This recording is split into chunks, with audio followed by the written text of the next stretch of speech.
Hey there everyone, this is the Chris Camaro channel and I'm back at it again with another repair video because I can't seem to keep things working for very long anyway. So winter's coming and you might have seen my most recent video about getting my heater core working. So yeah, I'm trying to winterize my vehicle, get it ready for the really cold weather.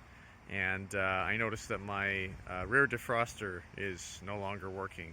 So what happens when the rear defroster stops working and you can't melt the snow off of your back glass?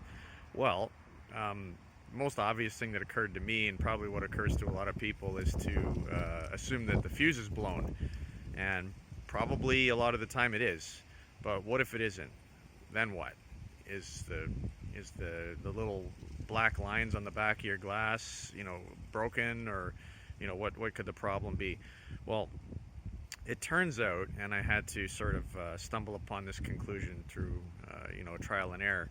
It turns out that there's these little metal wire connections that energize that grid of lines on the back of the glass. So let's take a look at that and see what I'm talking about.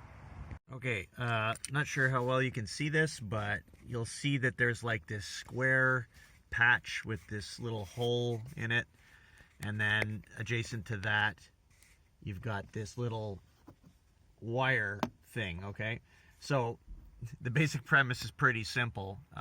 There's a strip of metal going up the side of your glass, and that patch, that square patch, is the kind of interface point that allows your supply voltage from your battery to energize all those little black lines that go all the way across your back glass. So they're basically resistive heating elements, and they get hot when you pass a voltage through them.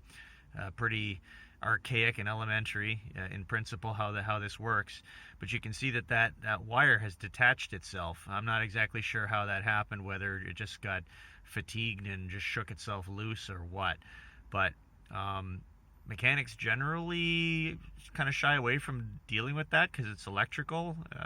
It involves like soldering, I guess, or whatever. So they say, go to a glass specialist to get that fixed. Well, fuck that. I'm not going to go to a glass specialist and pay $300 or something for somebody to solder two wires together. I'm going to do that bugger myself. So here's a better look at what I was talking about before. You can see how there's two pads. One of them is ripped off on the top, and the other one on the bottom still has a blob of solder on it. That's the one I'm going to go for. I'm not going to bother with the one on the top. And you can maybe see on the little piece of metal here that this bottom piece is the one that I'm going to solder onto that bottom one there. So yeah, that's the strategy. I'll probably tin this up first, melt that, tin that a little bit, and then just sort of sandwich them together real quick and see if I can get it to hold. Now, as far as tools, nothing is ever really 100% free. So what I have here is a portable soldering iron, gas-powered or butane-powered soldering iron, and some solder.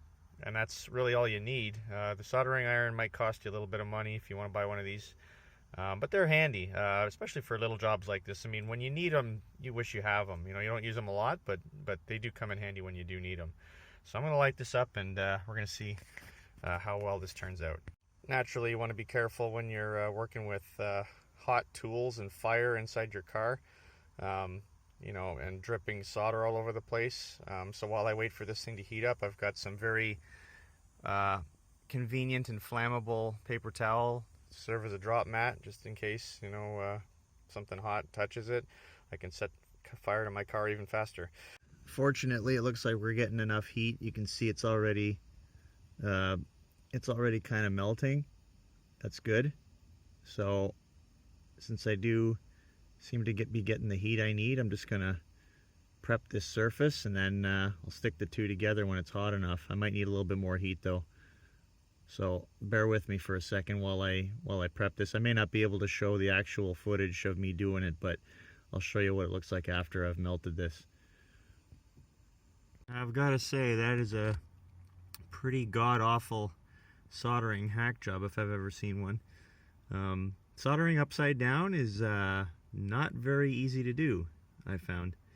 And yeah, I dribbled a little bit, but I managed to catch it with the paper, so not too much damage.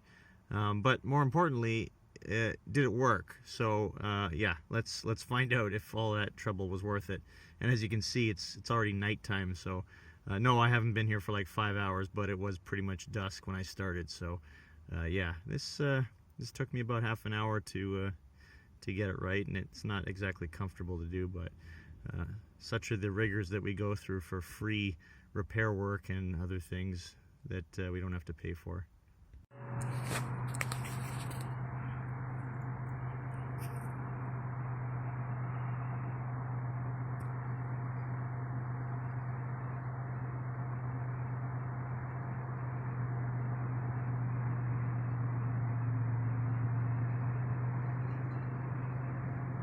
Well, that's a good sign. As you can see, it appears to be working. I know I sound surprised, but with that kind of a shitty solder job, I kind of figured it wouldn't do anything, but it looks like it's fixed. Now, having said all that, it may fail on you again shortly if you did a bad job like I did. So at some point, you know, when it's nice weather outside and, you know, you've got a comfortable working space with good illumination and you've got time to burn, you may want to try to patch it up a little bit better, maybe secure it with some epoxy or something so that it doesn't move around on you when you're trying to solder it. But you know, if you do a better job, then it'll last longer. So anyway, thanks for watching, and make sure to subscribe and support my channel so that I can do more videos like this one and help you guys keep your old cars alive. Talk to you later.